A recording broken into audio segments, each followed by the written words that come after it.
Saúdo a todos com a paz do Senhor Jesus. Amém. Graças a Deus.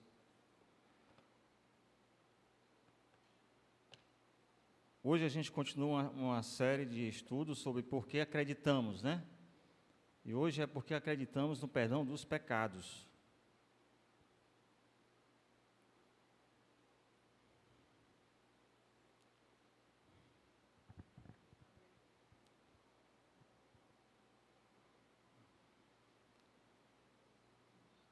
Por que acreditamos no perdão dos pecados?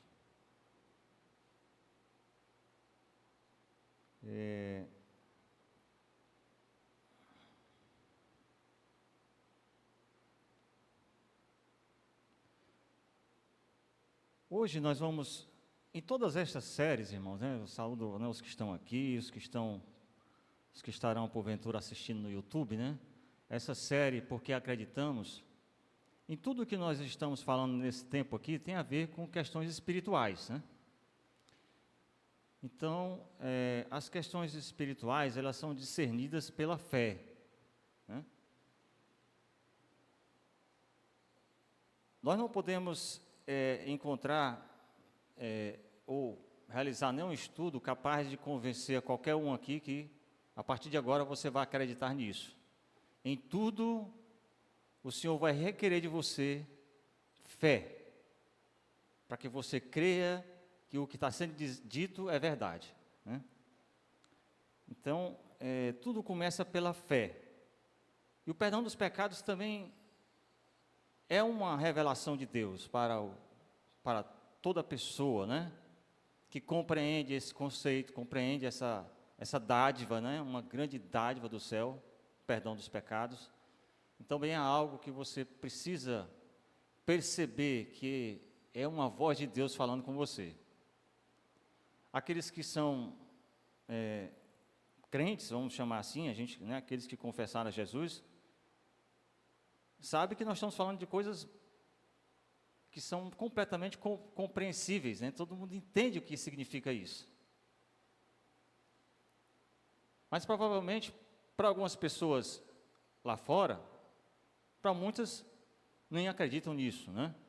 Acreditam numa certa moralidade que o mundo ensina, né?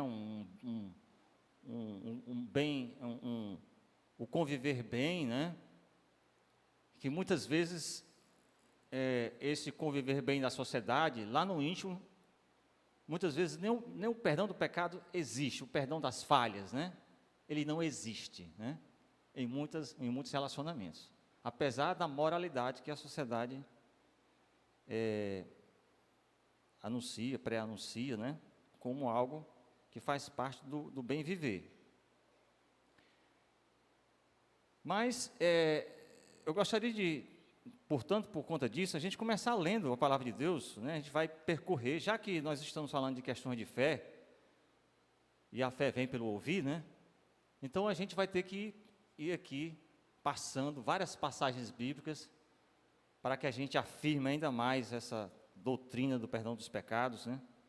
E o capítulo 11 de Hebreus é um capítulo que fala de fé, muito conhecido nosso, né?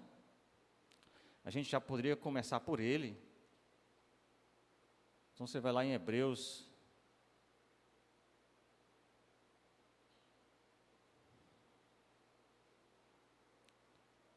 no capítulo 11, nós temos aqui o verso, quando a gente inicia já no verso 1, diz que a fé é a certeza das coisas que se esperam, né? É a convicção de fatos que não se veem. Muito daquilo que acreditamos não são coisas que a gente foi capaz de ver pelos olhos humanos, mas a gente vê com os olhos espirituais, né? O versículo 6 desse mesmo capítulo vai dizer algo importantíssimo. De fato, sem fé, de repente ela está ajudando a gente aí, né? Sem fé, é impossível agradar a Deus, porquanto é necessário que aquele que se aproxima de Deus creia que Ele existe, que se torna galardoador dos que o buscam. A nossa caminhada de fé começa crendo que Ele existe, né? Muitos de nós talvez naquele momento da conversão, se deu conta disso só naquele momento. Muitos de nós até começou já a acreditar que Deus existe, mas duvidava de muitas coisas, né? E confirmou tudo isso no momento da conversão. Mas tem alguns que acreditaram que Deus existe exatamente no momento da conversão. Muitas cortinas se abrem, muitas escamas caem dos olhos, né, nesse momento. Mas olha só, o Senhor, essa caminhada de fé nossa, começa com tudo que nos rodeia, né? Se você é capaz de observar, né, de contemplar um beija-flor voando, né, ao redor de uma flor, você vê aquela maravilha, aquela coisa belíssima, né? Aquele bater de asas, que muitas vezes a gente não vê nem as asas, a gente só vê o corpo do animal, aí você tem alguma coisa ali que mantém ele quase parado, mas tem umas asas se movendo com tanta rapidez que quase a gente não as vê. Diz que ele bate a 80 vezes as asas num único segundo, é uma coisa assim, é difícil até de acreditar, né? Mas 80, aproximadamente 80 vezes, irmãos, que um beija-flor bate as asas enquanto você conta um segundo.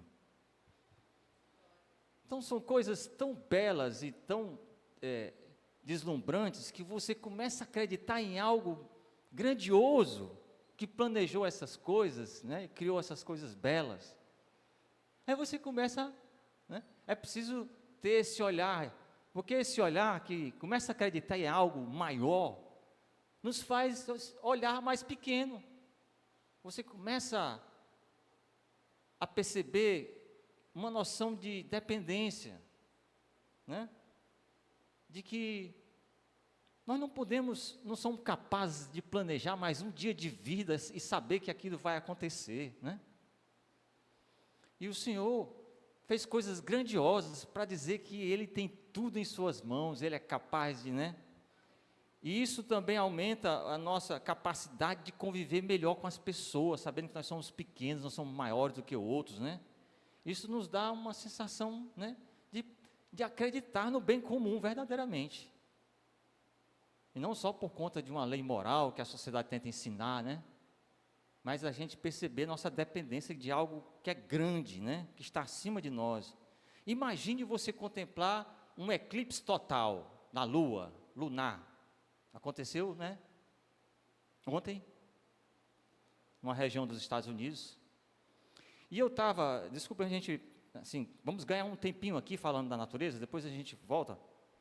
Mas um homem que não era religioso de nada, ele ouviu de alguém que ele deveria se dar um tempo na sua vida de poder um dia contemplar um eclipse total lunar em algum lugar do planeta. E ele era um estudioso da astronomia, dessas coisas, e ele ficou intrigado com isso, andou pesquisando e resolveu viajar, porque pesquisou, a próxima que ia acontecer era no Caribe, ele foi para lá. E ficou lá, na praia, no dado dia, para contemplar. Ele disse que no momento que a lua fica entre o sol e a terra, e ela faz uma sombra total, né, naquele lugar, você não vê mais o sol, só vê uma pequena auréola, né? E disse que quando ele olhou, ele simplesmente, ele ficou o queixo caiu, né? Ele ficou tão assombrado com o que ele estava vendo naquele momento, porque ele viu algo que ele nunca tinha visto antes na sua vida, mesmo sendo um observador dos céus. Ele já tinha visto o céu de todas as cores, céus escuros, céus azuis, céus nublados, céus assim, né, violentos, de tempestade, mas aquilo que ele viu naquele dia, ele nunca tinha visto na sua vida, a ponto dele, porque você sabe, quando a lua fica entre o sol e a terra, é como se, quando um carro vem de lá para cá, né, e coloca a luz em você, você não enxerga nada depois do carro, é tudo escuro, né? Mas quando é o contrário, se tem um carro do seu lado iluminando para lá, então você vê tudo que está lá, né? Então é mais ou menos isso, quando a lua fica cobrindo o sol, Isso significa que a luz do sol está iluminando tudo de trás dele, mas não está iluminando nada para cá. Então você é capaz de ver o universo. Ele disse que viu coisas no universo, a olho nu, que ele nunca foi capaz. Ele foi capaz de identificar alguns planetas, porque um planeta não tem luz própria, né? Ele foi capaz de identificar Júpiter, que é um planeta, um dos maiores do sistema solar. Ele foi capaz de ver, pareciam fios de ouro ao redor daquela sombra, sabe? Ele pôde ver cores que ele nunca tinha pensado em ver. E ele viu aquela grandiosidade, aquela beleza, ele se sentiu pequeno, sabe? Se sentiu ao mesmo tempo participante disso, como se tivesse algo tão perto. E ele disse que é uma experiência assim, que foi capaz de fazer com que ele pensasse um pouco mais além das questões da ciência, do conhecimento, sabe? Algo espiritual mesmo. Aquela experiência lhe trouxe. E a partir daquilo ali, ele ficou, por onde ele andava, ele ficava repetindo a mesma frase que ele tinha ouvido: se dê, pelo menos uma vez na vida, a oportunidade de um dia ver um eclipse total lunar em algum lugar desse planeta. Aconteceu agora, né? Nos Estados Unidos, 2024. Isso que ainda vai acontecer esse ano, ao final, acho que vai ter mais um ainda. Mas a fé é algo que começa quando você vendo o agir de Deus de forma sobrenatural, e aquilo parece que fala com você, tá? E assim é o perdão dos pecados, é uma experiência como essa, tá? O perdão dos pecados é algo tão maravilhoso na vida de alguém, que é algo para você depois poder contar para as pessoas. É preciso a gente resgatar essa experiência. E depois voltar. Será que eu me lembro que foi assim? Será que é assim que eu penso mesmo? Será que eu senti o que Deus fez por mim? Então, a meditação sobre esse tema começa assim. E olhe que em Romanos, ele diz que isso vai aumentando. Porque em Romanos 10, 16, 17, vai dizer que, começa no 16, que diz assim: mas nem todos têm obedecido ao Evangelho. Pois Isaías diz: Senhor, quem creu na nossa pregação? De sorte que a fé é pelo ouvir, e o ouvir pela palavra de Deus. Isso significa que aquele que porventura viu coisas grandiosas e aquilo lhe inquieta, saiba que se você se voltar para a palavra de Deus, a cada dia o Senhor vai aumentar a tua fé. A cada dia o Senhor vai acrescentar algo mais na tua vida que você vai ficar mais deslumbrado ainda. Das belezas, do que há de coisas tão elevadas que estão já aqui disponíveis na sua palavra para a gente ler e se encantar, né? A fé vem pelo ouvir. Quanto mais você ouvir, mais você... E isso tem a ver com todos os temas que nós estamos estudando ao longo dessas semanas. E agora a gente poderia começar, já que a fé é pelo ouvir, a gente relembrar alguns versos que tem a ver com o perdão. E Deus começou a falar mais sobre o perdão, mais assim, diretamente, a partir de Moisés. Claro que desde antes, desde Caim, ele já falava disso, né? Se você lembrar que de certa forma indireta, Deus foi tão longânimo, né? Dando tempo para que, mesmo depois do que Caim tinha feito, ele pudesse ainda... Porque Deus falou antes, né, com ele, antes dele cometer o que ele fez, de matar o seu irmão, né, Abel. Mas, depois, ainda assim, apesar do que ele fez, Deus deu a oportunidade dele poder repensar tudo isso. E disse que ele deixaria viver, né? Mas a gente não sabe se Caim... nós sabemos que a descendência de Caim foi pior do que Caim, viu? Pior do que ele. Quem sabe a gente fala disso até o final de hoje. Então Deus já começou a falar lá.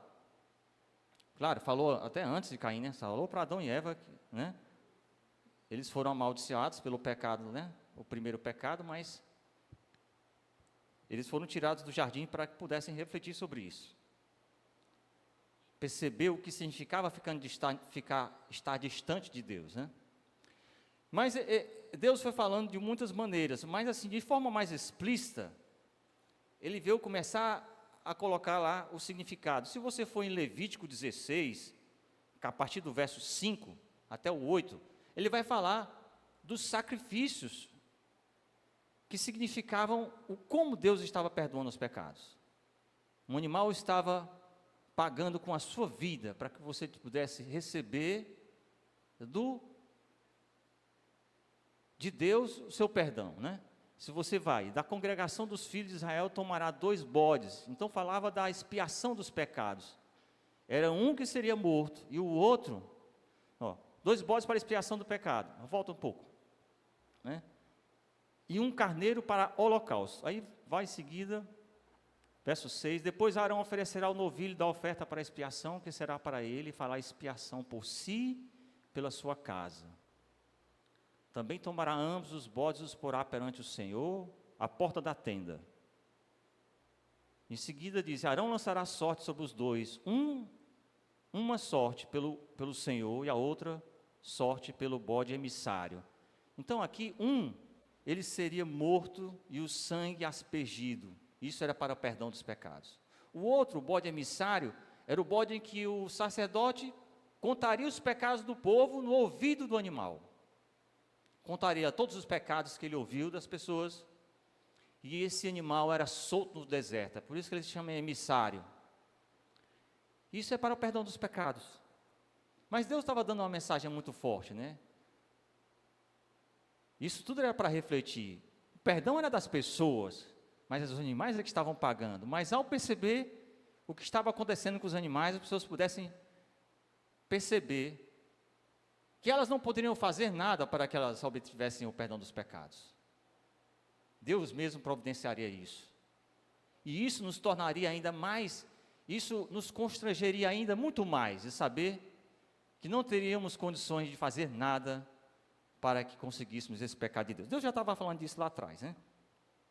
A gente vai ver outras passagens interessantes. Aí Crônicas 7,14, ela é a passagem tão conhecida nos nossos momentos de oração, né? Eu acho que desde que eu me converti, que essa passagem a gente escuta falando, 2 Crônicas 7,14, né? E Deus vai começar a colocar condicionais. O perdão dos pecados era algo que Deus concedia, mas quais eram as condições que Deus fazia, né? Se o meu povo, que se chama pelo meu nome, se humilhar e orar e buscar a minha face, e se converter dos seus maus caminhos, então eu ouvirei dos céus, perdoarei os seus pecados, sararei a sua terra. Deus estava querendo de nós uma contrição, um estado de que eu me arrependo verdadeiramente do que fiz, né? Sabe, aquela coisa de você ver algo grandioso e você se sentir pequeno, né? É mais ou menos o começo desse processo. Que muitos se encantam com algo que Deus fez e aquilo passa, e não coloca aquilo como um motivo para você buscar a mais, né? Buscar mais a Deus. Mas quantos se vislumbram e choram, né? Diz o noticiário hoje pela manhã, que diz que nos Estados Unidos muitas pessoas foram vistas chorando, né? É possível que tenha sido um filho, uma filha de Deus, né? Se maravilhando, já conversa, se maravilhando com aquele espetáculo, né? Pode ser alguém que nem fosse conversa e que está começando a perceber uma mensagem de Deus de forma muito impactante, né? Mas Deus está dando uma mensagem. Você que se sentiu assim, use isso para buscar mais a Ele. E aqui Deus está dizendo que é preciso se humilhar, se sentir pequeno, né? E o processo de se humilhar é assim. E Deus está dizendo que com isso nos dará o perdão dos nossos pecados.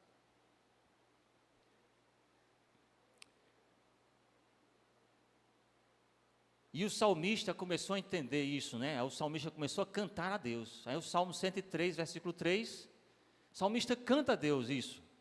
Ele está percebendo esse agir de Deus, ele começa a cantar como esse Deus é grande, o que é que ele faz, né? Aí ele canta o Salmo 103, versículo 3, né? Ele diz assim: Ele é o que perdoa todas as tuas iniquidades e que sara todas as tuas enfermidades, né? Então o salmista está falando, ele está cantando essa bondade de Deus. E temos mais algumas coisas que tem a ver, por exemplo, com... Até hoje, eu acho que a sociedade, de vez em quando, questiona esse tipo de coisa. Até que ponto pessoas muito más, será que Deus está concedendo esse pecado para pessoas que fazem coisas horríveis, né? E nós mesmos somos levados a pensar que não, né? Mas assim, vamos lá em Isaías 1,18, o que é que Deus está dizendo, né? Também um verso muito conhecido entre nós, que fala de pecados grandes, né? Então, Isaías 1,18. Vinde então e argui-me, diz o Senhor. O Senhor está perguntando, se vocês têm alguma dúvida, perguntem a mim. Ainda que os vossos pecados sejam como uma escarlata, eles se tornarão brancos como a neve. Né? O que Deus quer dizer com isso? Ainda que os teus pecados sejam os mais vis, sabe? Eles são tão grandes que são assim vermelhos, sabe?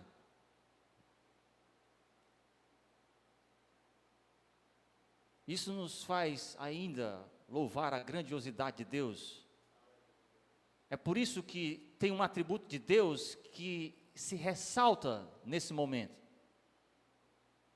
que fica grandioso mesmo. É porque Ele é santo, santo, santo e bondoso, né? E Ele é justo, né? Justo a ponto de dar oportunidade para que alguém se beneficie dessa justiça dEle, né? E ao mesmo tempo aqueles que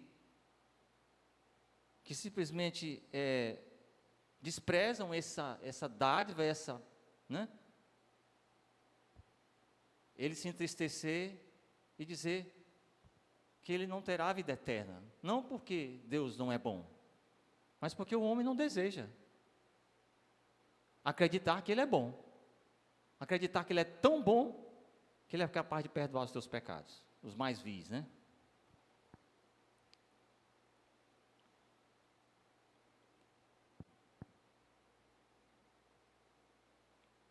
Isaías 55, 7, vai dizer algo mais, né?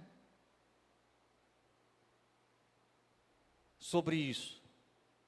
A Isaías 55, 7 diz assim: deixa o ímpio o seu caminho.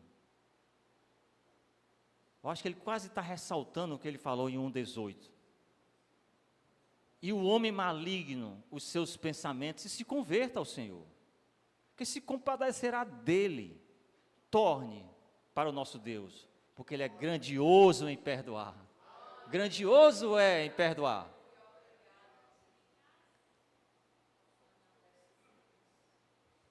Deus é grandioso porque Ele é Deus perdoador, irmãos, né? Essa é uma mensagem para a gente falar lá fora, né? E repetir para as pessoas: olha, Deus é grandioso porque Ele é perdoador. Deus é grandioso em perdoar.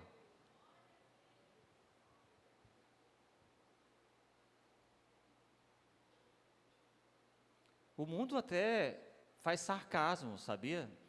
Das conversões que acontecem em nosso meio. O mundo faz. E até brinca. Claro, que é possível que tenha alguns enganadores no meio, né? Como assim? Ah, rapaz, assassinou fulano de tal, aí foi para a prisão, mas agora é crente. Está aí pregando a palavra. Mas assim, é uma ironia, né? Um escárnio, tá? Mas sem avaliar o que verdadeiramente aconteceu com a pessoa. Né? Como se todos os casos fossem pessoas querendo enganar as pessoas, né? O povo. Mas sem conhecer, ou sem nem imaginar o poder de Deus, o que Ele pode fazer no coração de uma pessoa. E o mundo está aí, muitas vezes fazendo escárnio disso o tempo todo, né? E às vezes faz questão de comentar, sabendo que tem um crente aqui pertinho dele sentado, aí tem um crente bem, tem uns aí que estão na prisão saindo e dizendo que é pastor agora. E a gente fica assim ouvindo, sabendo que o cara está, sabe lá que está querendo dar uma indireta na gente, né? Dizendo, olha quem está ali no meio deles. Né? Mas são aquelas generalizações. A gente deve evitar, irmãos, sempre as generalizações, sabe? Você vê um advogado fazendo mal, aí alguém diz, eu não gosto dessa raça de advogado. Não, gente, não é assim. O que um faz não quer dizer que todos são assim. Tem pessoas de Deus em todo lugar, irmãos. É preciso a gente ter em mente isso. Até políticos, vamos dizer, vamos falar assim, né? Porque tem muita gente que não, político não. Político não acredita não, irmão Eduardo, né? Mas até político, irmãos. Tem as pessoas de Deus lá no meio. Né? Precisamos perceber que o que Deus pode fazer, né? Deus pode operar coisas grandes.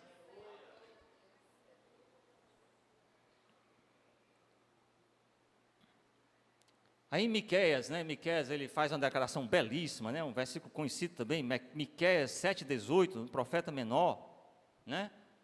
Se você colocar em Miqueias 7,18, quem, ó Deus, é semelhante a ti, que perdoas a iniquidade e que te esqueces da rebelião do restante da tua herança, né? Quem, Senhor, é semelhante a ti? Diz que é também uma interessante, né? Que é um significado também do nome Miqueias, que quer dizer quem é semelhante a ti, ó Deus. Isso sabe, o salmista, o profeta de Deus, que vê essa grandiosidade do perdão de Deus e fala sobre isso, né? E registra para a posteridade, registra para que, né, o homem e a mulher de Deus possa também estar falando desse perdão de Deus que é maravilhoso, né? Ninguém é semelhante a Deus, irmãos, e nem nada, né? Ninguém nesse mundo, por maior bondade, pode ser semelhante ao Senhor, ou se aproximar, né? Porque muitos vão se demonstrar bons para nos atrair para o engano, né? Dizem que o anticristo, que a gente falou tanto na versão passada aí dos nossos estudos, também vem com essa, né? Tentando passar essa ideia, de que ele é que é bom, né? E vamos falar agora do Novo Testamento. Falamos muito no Antigo Testamento, né? Vamos falar um pouco agora do Novo Testamento. E aí a gente tem que começar logo, novo, falando da oração que Jesus falou no capítulo 6 de Mateus. Então, a oração, Deus respondendo a uma pergunta dos discípulos que queriam aprender a orar, e ele ensina a oração do Pai Nosso, e ele põe algumas frases no Pai Nosso acerca do perdão, e como ele deseja que esse mesmo sentimento esteja no nosso coração, ainda que a nossa capacidade não se aproxime da capacidade do Senhor, mas ele requer de nós essa atitude, né? Então, capítulo 6 de Mateus, a partir do verso 12, minha versão Almeida corrigida, ele diz, perdoa-nos as nossas dívidas, a partir do verso 12, né? Assim como nós perdoamos aos nossos devedores. Isso é o verso 12. A gente continuar, né? Uma outra coisa também é o perdão da conversão, né? Que é um perdão diferente, tá certo? Aquele momento em que você sente que o Senhor perdoou os teus pecados e te convida, certo? Para uma vida eterna com Ele, né? E aqui é aquele exercício de que a gente tem a dependência do Pai. E nisso a gente repete sempre isso, perdoa-me, Senhor, né? Mas nós devemos saber que Ele já nos perdoou no dia em que a gente confessou o nome dEle. Aquele momento nós somos justificados, né? Mas isso é um exercício que Jesus quer que a gente continue fazendo, que demonstra a nossa humildade, a nossa dependência. Mas Ele também, a gente meio que faz sabe, a gente meio que declara a Ele que a gente vai fazer a mesma coisa. E isso nos convida a estar vigilantes sobre o que nós falamos a Deus, assim como nós perdoamos. Então, ao relembrar essa oração, a gente tem que questionar sempre, quando o perdão for muito difícil da gente conceder, a gente tem que voltar para cá e ficar lendo esse versículo por diversas vezes, até perceber como Deus fala conosco, né? Então, Ele está nos convidando também. Tanto é que o versículo 15, o Senhor vai ser mais enfático. Nessa mesma passagem aqui, um verso mais adiante, depois que termina a oração, o verso 15 vai dizer: se, porém, não perdoardes aos homens as suas ofensas, também vosso Pai vos não perdoará as vossas ofensas. Meio que Deus está pedindo para nós estarmos vigilantes, para saber até que ponto a gente compreendeu o pecado que Ele nos deu, que Ele nos concedeu. A gente compreendeu mesmo, né?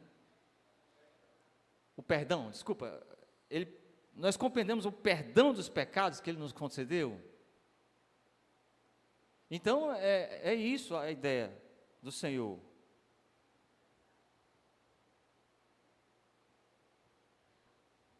Então, o Senhor dá uma lição muito forte para nós, né, acerca disso. Esse é o verso que a gente também não deve esquecer de rever sempre, né? E a gente vai aqui em Efésios 4:32. Por diversas passagens, Paulo vai falar do perdão, há várias passagens sobre isso. A gente está escolhendo algumas aqui para que Efésios 4:32 vai falar sobre a conduta do crente, né? E tem um contexto aqui esse texto, ao invés de mentir, de fazer uma série de coisas, não sei o quê, aí ele vai dizer assim, antes, versículo 32, antes, sede uns para com os outros benignos, misericordiosos, perdoando-vos uns aos outros, como também Deus os perdoou em Cristo. Aí ele fala aqui, qual foi o perdão que Deus nos concedeu? Em Cristo. O que é o perdão em Cristo? É aquele perdão que ele falou lá no Antigo Testamento, sabe? O bode, né? Foi o bode que recebeu as injúrias, né? A dor. Foi o bode que sofreu, né? Assim como o nosso Jesus, né? Ele sofreu para dizer que o pecado estava sendo de fato apagado, se nós crermos no que Deus fez, ao oferecer o seu Filho, né? Paulo vai falar diversas vezes isso, e João vai falar de algo mais interessante também sobre isso, né? João, a primeira carta de João, versículo 1, ou capítulo 1 e verso 9, vai falar de confissão, tá? Isso é algo também interessante acerca do perdão de Deus.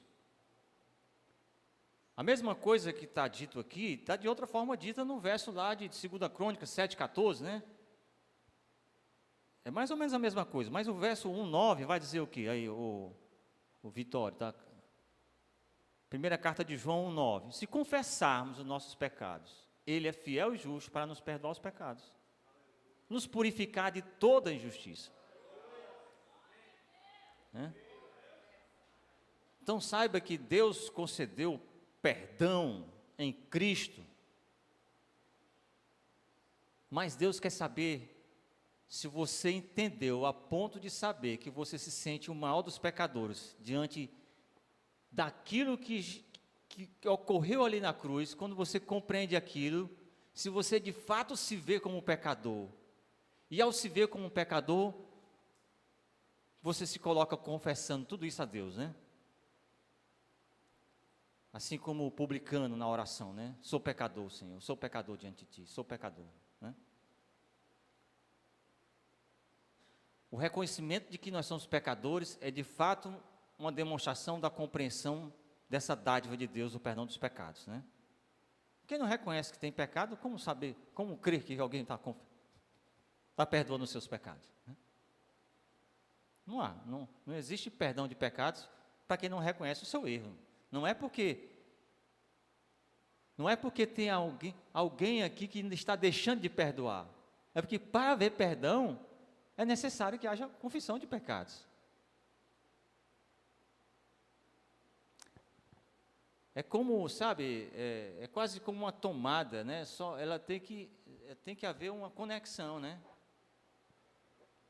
Senão não ocorre nada. O perdão sem o outro lado reconhecer, o outro lado pode tão somente desprezar isso, né? Pode até lhe ofender mais o outro lado. Me perdoando aqui, se achando tal, me perdoando aqui por algo que eu fiz, né? Porque o homem do mundo, ele despreza, quando ele não entende que precisa confessar, ele despreza o seu perdão, tá? É assim que acontece. Muitas vezes a gente pode interceder a Deus, né? Senhor, perdoa, Senhor, né?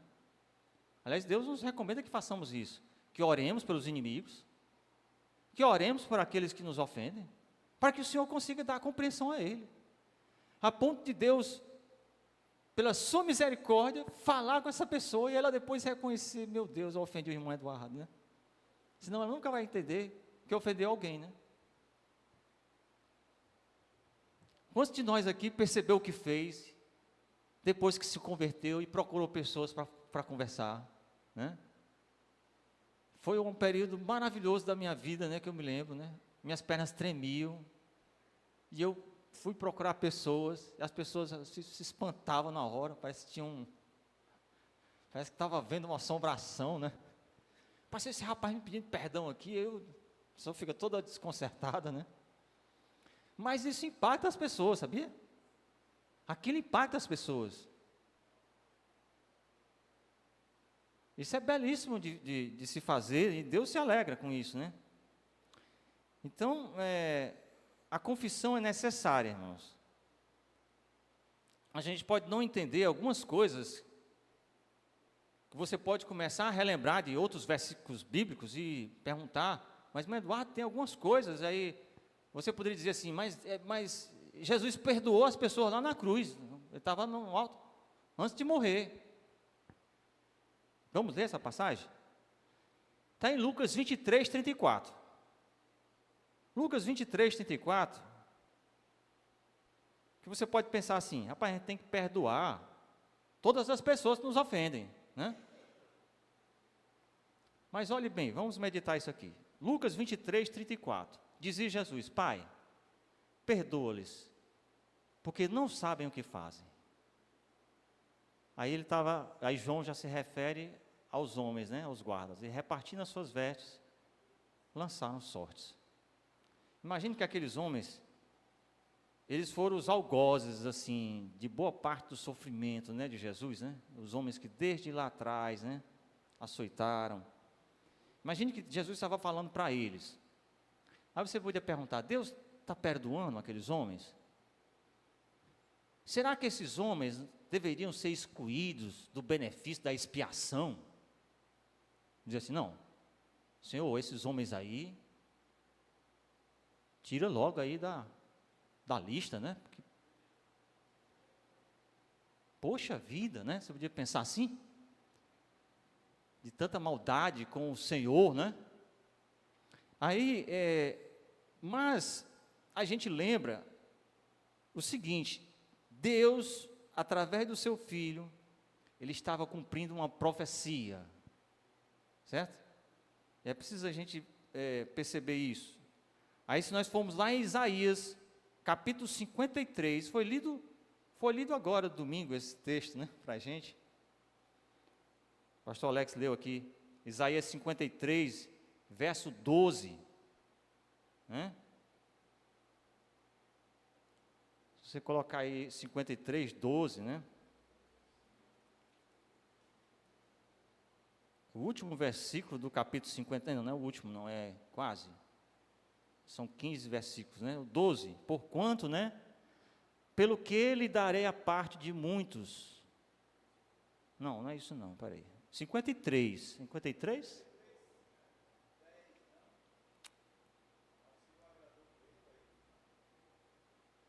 Não.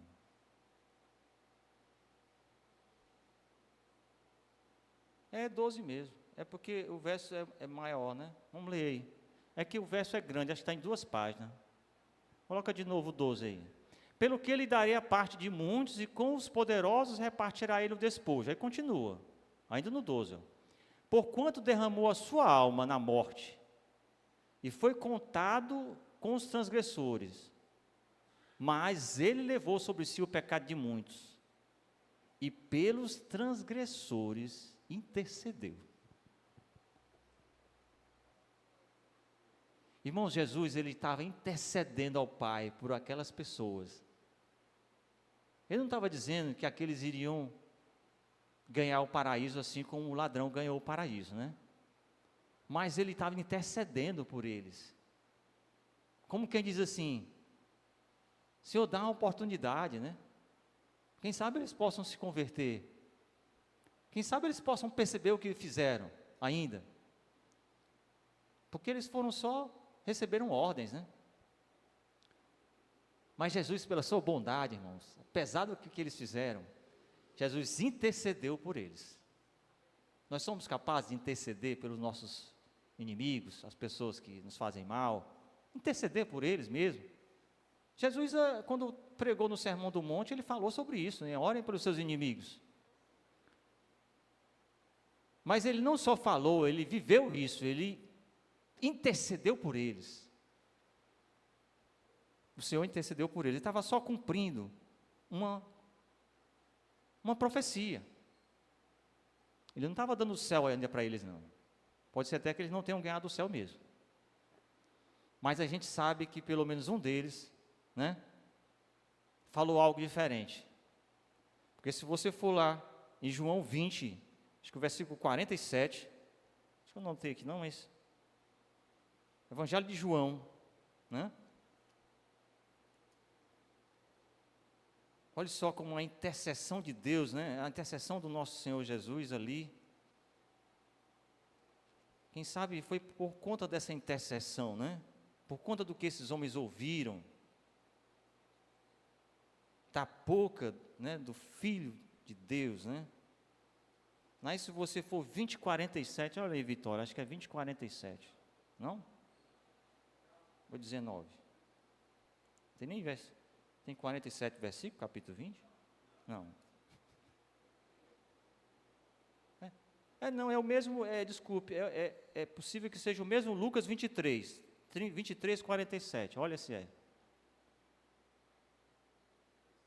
Lucas 23:47, agora. E o centurião, vendo o que tinha acontecido, deu glória a Deus, irmãos, dizendo, na verdade, este homem era justo. Alguma coisa aconteceu no coração daquele homem, naquele momento, né? Em que Jesus entregou a sua alma. E o céu escureceu, né? E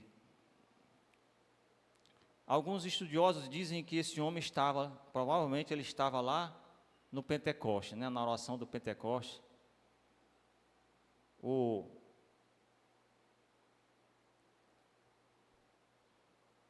Mas a gente não tem certeza disso. Então, há várias razões que a gente podia pensar que Deus poderia ter excluído, né, essas pessoas, mas assim não aconteceu. Não foi dado a eles o pecado imperdoável, né, porque tem um pecado imperdoável, mas nem assim foi dado a eles isso. Deus deu a oportunidade para que eles se arrependessem. Os maiores pecadores podem, por meio de Cristo, através do seu arrependimento, esperar encontrar misericórdia. E a gente tem uma passagem sobre o próprio Paulo falando dele mesmo, 1 Timóteo, capítulo 1, a partir do verso 15.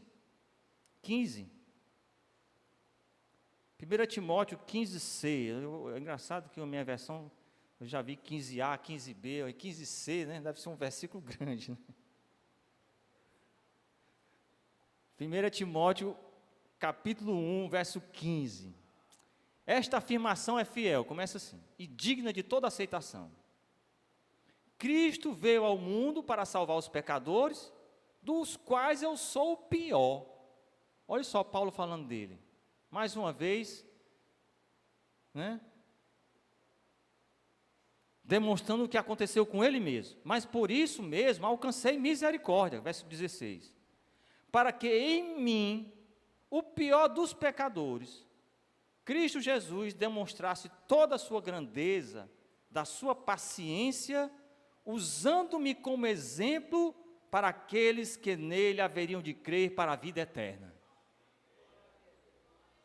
E Paulo faz questão de, nesse momento, exaltar o Senhor como um cântico, ao Rei eterno, Deus único, imortal e invisível, seja a honra, a glória para todos sempre, né? Essa declaração, assim, belíssima, né, que fala do quanto ele sente, do quanto ele era uma pessoa má. Ele recolheu as túnicas, irmãos, enquanto as pessoas apedrejavam o Estevão, né? Antes de se converter, Paulo, né? Era Saulo. E naquele momento ele presenciou, né, a morte de Saulo, né? De Estevão, né? A gente aqui em cima fica assim, trocando as coisas. Mas Paulo, né, ou Saulo, ele foi um homem mau, né? Se a gente pensar bem. Ele perseguia os cristãos.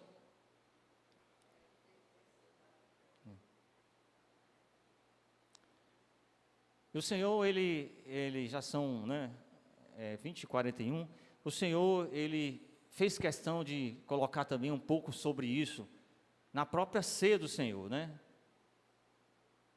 Quando ele ceou com os discípulos, que ele falou do pão e falou do vinho, né? Ele falou sobre o perdão, mais uma vez. E aquilo para se repetir, e a gente faz isso aqui, né, com muita alegria, repetir isso, que quando ele faz com o vinho, ele faz um pouquinho diferente. Ele diz, lá, por exemplo, em Mateus 26, 28, né? Mateus 26, 28, ele diz, por isto é o meu sangue, o sangue do Novo Testamento, que é derramado por muitos para a remissão de pecados. Para que a gente repetisse isso na ceia, sabe? Para a gente falar mais sobre o perdão de Deus. É para o perdão das nossas falhas que ele morreu, né? Não foi só para que o mundo fizesse, de vez em quando, uns filmes aí bem apelativos emocionalmente, né? Não, ele fez para uma coisa grande, né? Uma coisa, o perdão daqueles que pudessem crer, pudessem viver por essa fé, né? Então isso, nós poderíamos até encerrar aqui um pouco, né, sobre, mas eu vou falar rapidamente aqui já, chegando ao fim da nossa meditação, que alguém pode lembrar do pecado imperdoável e falar sobre isso. A gente poderia aproveitar esse momento, né, para rapidamente a gente meditar sobre ele, já que Jesus falou sobre isso no capítulo 12 de Mateus, a partir do verso 31. Mateus 12, 31. Ele diz, né, portanto eu vos digo, todo pecado e a blasfêmia se perdoarás aos homens, mas a blasfêmia contra o Espírito Santo não será perdoada aos homens. Vai até o 32, versículo 32, e se qualquer disser alguma palavra contra o Filho do Homem, ser-lhe-á perdoado, mas se alguém falar contra o Espírito Santo, não lhe será perdoado, nem neste século, nem no futuro, né? Essa é uma parte da palavra de Deus que nos assusta, e muitos crentes, às vezes, têm uns momentos de depressão até em relação a isso, né? Querendo compreender isso, né? E às vezes se questionar, será que eu cometi esse pecado, né? Mas é importante que a gente veja um pouco o contexto que antecedeu ao que Jesus falou, certo? Porque o que antecedeu antes que Jesus falou, né? Se você for em Mateus, vamos ficar aqui olhando, né? A gente enxerga logo aqui o capítulo inteiro, Mateus 12. Por que Jesus falou aquilo àqueles homens? Antes do versículo 31, os homens dizem assim, Jesus tinha acabado de tirar um espírito mau de um homem, né? Aí um fariseu ouviu e murmurou, no versículo 24, esse não expele demônios, senão pelo poder de Beelzebul. Ele falou que Jesus estaria expulsando demônio pelo poder do diabo, né? Beelzebul aqui é sinônimo de Satanás.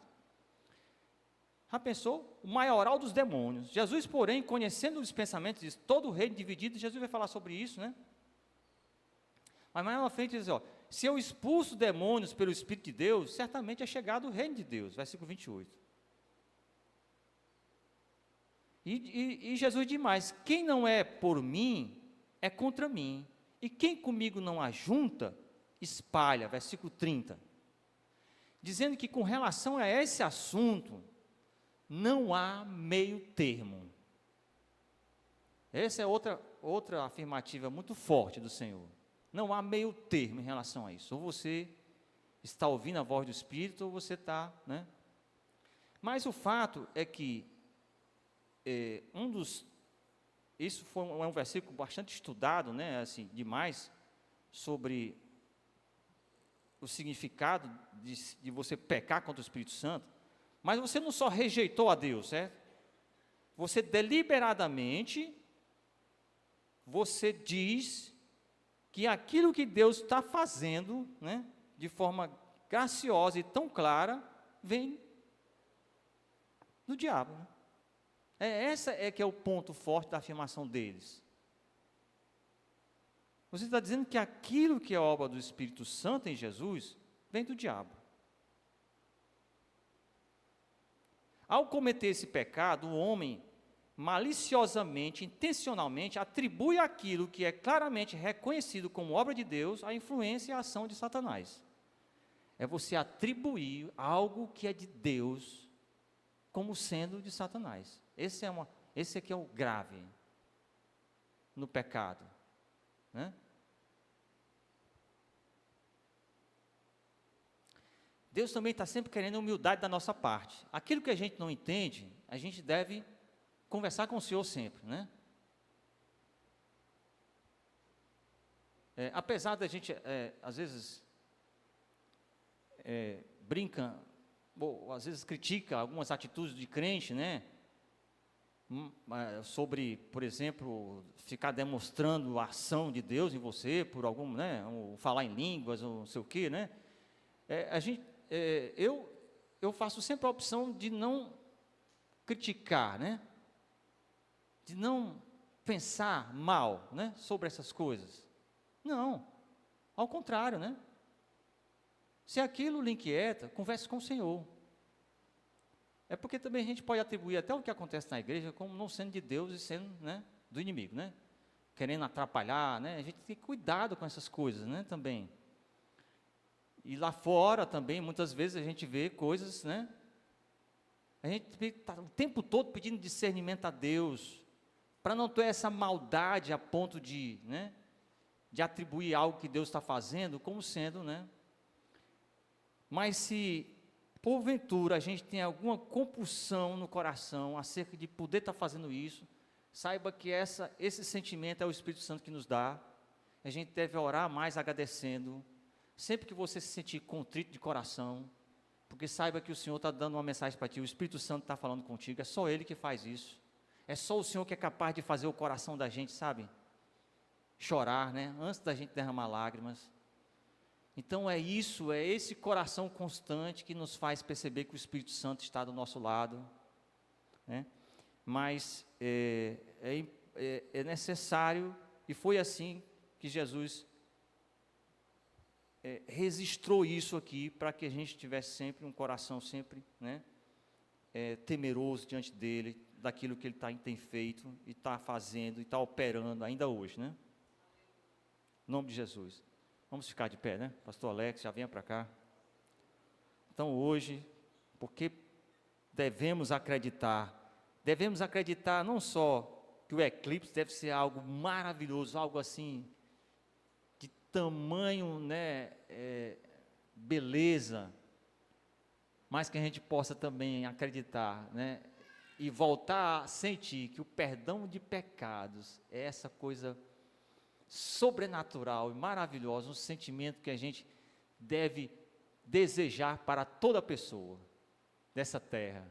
Experimentar o momento em que você sabe que Deus está lhe perdoando, Deus está graciosamente derramando sobre você, né, o seu perdão, né, o seu chamando como filho, como filha, lhe adotando como filho, como filha.